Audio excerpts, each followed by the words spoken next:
Welcomes to hero sisters kitchen. இன்றைக்கி நம்ம சேனலில் பார்க்க போகிறது என்னென்னா வீட் ஃப்ளார் வச்சு எப்படி ஹெல்த்தியாக ஒரு ரெசிபி, அதாவது பீஸா செய்யலாங்கிறத நம்ம பார்க்க போகிறோம்.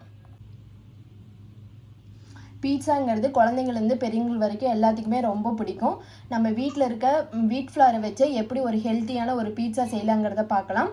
இதில் நான் அதிகமாக எந்த பொருளுமே யூஸ் பண்ணல. வீட்டில் இருக்க பொருளை வச்சு சிம்பிளாக எப்படி செய்யலாங்கிறத இந்த வீடியோ மூலம் நம்ம பார்க்கலாம். முதல்ல நம்ம சேனலை பார்க்குறீங்கன்னா மறக்காமல் சப்ஸ்கிரைப் பண்ணுங்கள். அப்படியே பக்கத்தில் இருக்க பெல் ஐக்கானை கிளிக் பண்ணுங்கள். அதில் ஆல்னு இருக்கும், அதை நீங்கள் கிளிக் பண்ணால் தான் நான் போடுற ஒவ்வொரு வீடியோ உங்களுக்கு நோட்டிஃபிகேஷனாக முன்னாடி வரும். வாங்க வீடியோக்குள்ளே போகலாம். இப்போ பீட்சா செய்யறதுக்கு நம்ம மாவு ரெடி பண்ணிக்கலாம். நான் இந்த மாதிரி ஒரு பாத்திரம் ஒன்று எடுத்திருக்கேன். இதில் 1 கப் அளவு நான் கோதுமை மாவு எடுத்திருக்கேன். இது 1 கப்பில் 2 மினி சைஸ் பீஸா செய்யலாம். லார்ஜ் சைஸ் பீஸா செய்கிறீங்களா இதில் 1 கப் மாவு போதும். நான் மினி சைஸ் தான் செய்ய போகிறேன். அதனால் நான் இந்த கப்பில் 1 கப் அளவு தான் மாவு எடுத்திருக்கேன். சிஸ்டர் கொஞ்சம் உளராதீங்க. இந்த 1 கப்பில் 2 மினி சைஸ் பீஸா செய்யலாம். நீங்கள் லார்ஜ் தான் செய்யணும்னா இதில் 1 பீஸா வரும். ரொம்ப தேங்க்யூ சிஸ்டர். இப்போ நம்ம இதில் பேக்கிங் சோடா ஒரு ஸ்பூன் போடுறேன். அதுக்கப்புறம் கொஞ்சமாக பேக்கிங் சோடா, மாவுக்கு ஏற்ற அளவு கொஞ்சமாக உப்பு ஆட் பண்ணுறேன். இதை நல்லா மிக்ஸ் பண்ணிக்கலாம். சாரி, நான் ஃபஸ்ட்டு ஆட் பண்ணது பேக்கிங் பவுடரு. நான் பேக்கிங் சோடான்னு சொல்லிட்டேன். பேக்கிங் பவுடர் கொஞ்சம், பேக்கிங் சோடா கொஞ்சம், இது ரெண்டையும் கொஞ்சம் கொஞ்சம் போட்டுக்கோங்க. இதை நல்லா மிக்ஸ் பண்ணி விட்டுருங்க. மிக்ஸ் பண்ணதுக்கப்புறம் நான் பால் ஊற்றி இதை பிசைய போகிறேன். தண்ணி ஊற்றி பீஸாவுக்கு பிசையவே கூடாது. பால் இல்லைன்னா தயிர் ஊற்றி தான் பிசையணும். என்கிட்ட தயிர் இல்லை, அதனால் நான் பால் ஊற்றி பிசைகிறேன். நீங்கள் தயிர் இருக்குன்னா தயிர் கூட ஊற்றி பிசைஞ்சிக்கலாம். இப்போ நான் கொஞ்சம் கொஞ்சமாக பால் ஆட் பண்ணி இந்த மாவு நல்லா சாஃப்டாகிற வரைக்கும் நான் பிசைஞ்சிக்கிறேன்.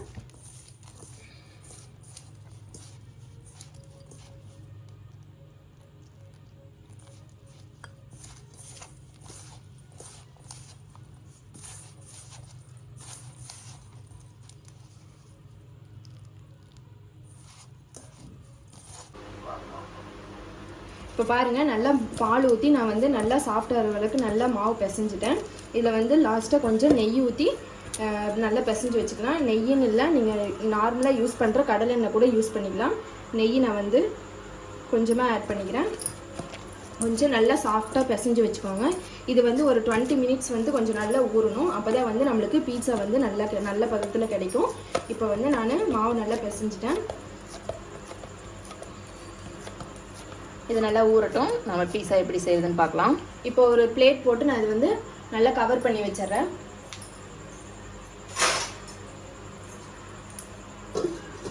ஒரு 20 மினிட்ஸ் ஊறினதுக்கப்புறம் மாவு எப்படி இருக்குன்னு உங்களுக்கு நான் காட்டுறேன்.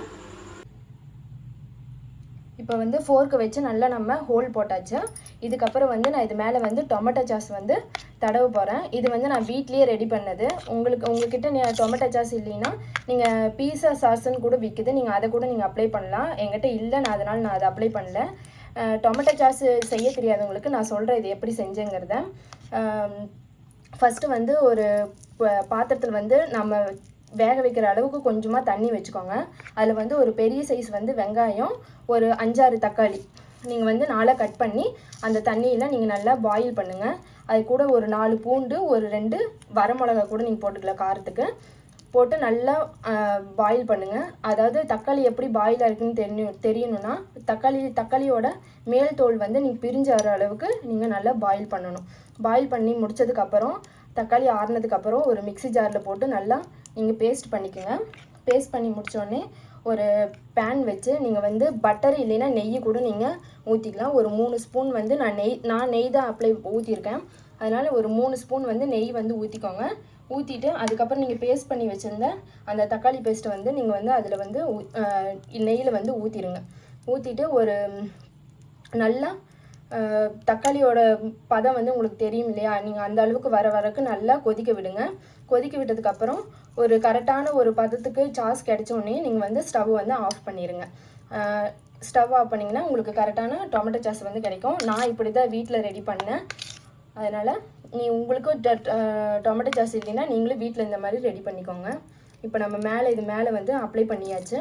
இப்போ இது மேலே நம்ம சீஸ் போடலாம்.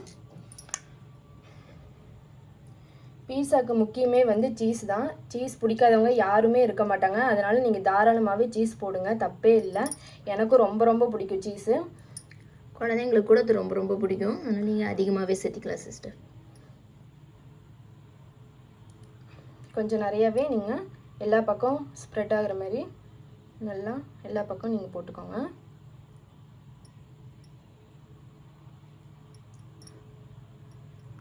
இப்போ நம்ம சீஸ் போட்டாச்சு. இப்போ இது மேலே நம்ம ஆனியன் வைப்போம். நான் வந்து சின்ன வெங்காயத்தை வந்து இந்த மாதிரி கட் பண்ணி வச்சுருக்கேன். பெரிய வெங்காயம் கூட நீங்கள் வைக்கலாம். இந்த மாதிரி ஸ்லைஸாக கட் பண்ணி கூட நீங்கள் அப்ளை பண்ணலாம். நான் வந்து சின்ன வெங்காயம் வச்சா இன்னும் கொஞ்சம் டேஸ்ட் கிடைக்குமேன்னு சொல்லி நான் சின்ன வெங்காயம் வந்து வச்சுருக்கேன். நீங்களும் சின்ன வெங்காயம் கூட வச்சு ட்ரை பண்ணி பாருங்கள், கண்டிப்பாக நல்லாயிருக்கும். நான் எல்லா பக்கம் இந்த மாதிரி ஒவ்வொரு பீஸாக நான் வெங்காயம் வைக்கிறேன்.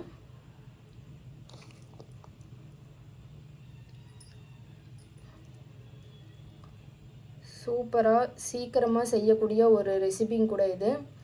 ஒரு 10 நிமிஷம் இருந்தால் போதும், நம்ம செஞ்சு முடிச்சிடலாம். ஹெல்த்தியாக செஞ்சிடலான்னு சொல்லுங்கள் சிஸ்டர். வீட்டில் கடையில் போய் வாங்குறதுக்கு ஈஸியாக ஹெல்த்தியாக செஞ்சிடலாம். Correct sister. இப்போ வந்து நம்ம கேப்சிகம் நான் வைக்க போகிறேன். ஒவ்வொன்றா கேப்சிகமும் எல்லாருக்குமே பிடிக்கும். அதனால் கேப்சிகம் நீங்கள் தாராளமாக கொஞ்சம் நிறையாவே வையுங்க, தப்பே இல்லை.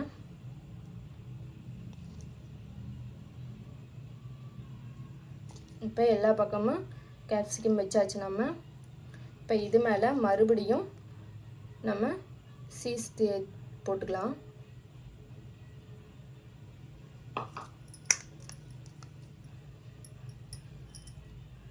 சீஸ் நல்லாவே போடுங்க, சூப்பராக இருக்கும். அப்போ தான் நம்ம பீஸா கட் பண்ணும்போது கூட நம்மளுக்கு அழகான ஒரு பதத்துக்கு வரும்.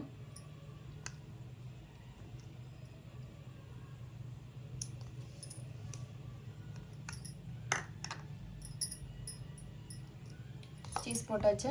இப்போ மறுபடியும் நம்ம மேலே அங்கங்கே சின்ன வெங்காயம் வைக்கிறேன்.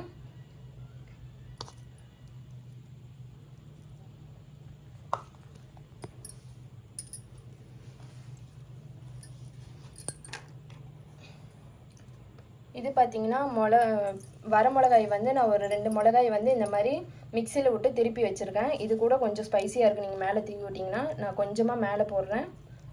சில்லி ஃப்ளேக்ஸ் என் வாயில் நுழையில சிஸ்டர், தெரியும், அதனால தான் நான் சொன்னேன். ரொம்ப டேமேஜ் பண்ணுறீங்க சிஸ்டர். இது மேலே நான் கொஞ்சம் ஸ்வீட் கார்னையும் வைக்கிறேன். நீங்கள் ஸ்வீட் கார்ன் வைக்கணும்னு அவசியம் இல்லை. உங்கள் வீட்டில் இருந்தால் நீங்கள் கேரட் கூட வைக்கலாம். இது மேலே என்கிட்ட ஸ்வீட் கார்ன் இருக்குது, அதனால் நான் ஸ்வீட் கார்னை வச்சுருக்கேன். ஆக்சுவலி ஸ்வீட் கார்ன் தான் ரொம்ப டேஸ்ட்டாக இருக்கும். ஆமாம் ஆமாம், கரெக்ட். அதனால் நான் ஸ்வீட் கார்ன் கொஞ்சம் நிறையாவே போட்டுக்கிறேன். எங்கள் வீட்டில் எல்லோரும் ஸ்வீட் கார்ன் நல்லா விரும்பி சாப்பிடுவாங்க. அதனால் நான் ஸ்வீட் கார்ன் நிறையாவே போட்டுக்கிறேன். ஸ்வீட் கார்ன் போட்டாச்சு. இது மேலே ஆலிவ் கூட வைப்பாங்க. எங்கிட்ட ஆலிவ் இல்லை. உங்ககிட்ட இருந்துச்சுன்னா நீங்கள் வச்சுக்கோங்க, எங்கிட்ட இல்லை.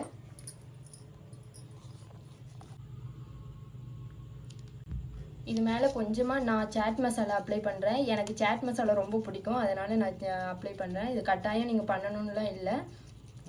இருக்கிறவங்க நீங்கள் கண்டிப்பாக நீங்கள் சாட் மசாலா போட்டு சாப்பிட்டு பாருங்கள், ரொம்பவே டேஸ்ட்டாக இருக்கும்.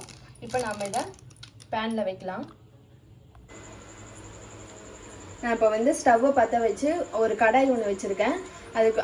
அதுக்குள்ளே வந்து ஒரு ஸ்டாண்ட் ஒன்று வச்சு ஒரு 10 நிமிஷம் வந்து நல்லா ஹீட் ஆகட்டும். ஹீட் ஆனதுக்கப்புறம் நம்ம வந்து ரெடி பண்ணி வச்சுருக்க பீஸா வந்து உள்ளே வைக்கலாம். இப்போ வந்து கடாய் வந்து நல்லா ஹீட்டாக இருக்குது. இப்போ வந்து நான் வந்து ரெடி பண்ணி வச்சுருந்த இந்த பீட்சா வந்து நான் உள்ளே வைக்கிறேன்.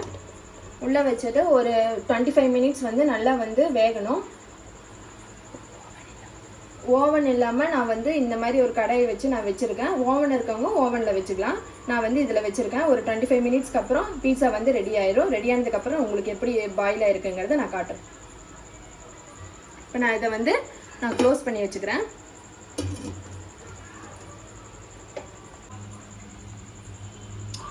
டுவெண்ட்டி 25 மினிட்ஸ் ஆயிடுச்சு. இப்போ பாருங்கள் பீட்சா எப்படி வெந்திருக்குங்கிறத நான் உங்களுக்கு காட்டுறேன். இப்படி குத்தி பார்த்தாலே மாவு வந்து நம்மளுக்கு வெந்திருக்குங்கிறது நல்லாவே தெரியும். சூப்பராக வெந்திருக்குது.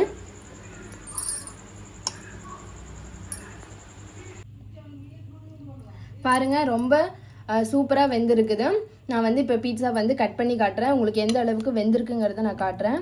இப்படி கட் பண்ணும் போதே நம்ம வந்து கையில் எடுக்கிற அளவுக்கு பீட்சா இருக்கணும். அப்போ தான் வந்து நம்மளுக்கு பீட்சா வெந்திருக்குன்னு அர்த்தம். இப்போ நான் எடுத்து காட்டுற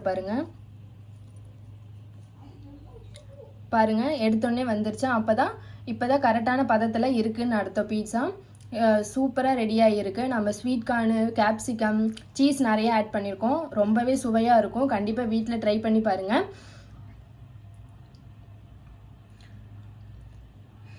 வீட்டில் இருக்கக்கூடிய பொருளை வச்சு ஈஸியாக கடையில் கிடைக்கிற மாதிரி நம்ம சூப்பராக ஹெல்த்தியான வெஜ் பீஸா செஞ்சுட்டோம். இதேமாரி நம்ம இன்னொரு நாள் சிக்கன் பீஸா எப்படி செய்கிறதுன்னு பார்க்கலாம். நம்ம ஓவன்லாம் எதுவுமே இல்லாமல் வானல் கடாயை வச்சு ரொம்ப ஈஸியாக நம்ம செஞ்சுட்டோம். ஒரு 25 மினிட்ஸ் தான் பாயில் பண்ணுறதுக்கு. நெக்ஸ்ட்டு ஒரு 10 மினிட்ஸில் ப்ரிப்ரேஷன் டைமு. டோட்டலாகவே ஒரு 35-45 மினிட்ஸில் நம்மளுக்கு வந்து ஒரு சூப்பரான சுவையான ஹெல்த்தியான ஒரு பீஸா, அதுவும் வீட் ஃப்ளோரில் ஒரு பீஸா நமக்கு சூப்பராக ரெடி ஆயிருச்சு.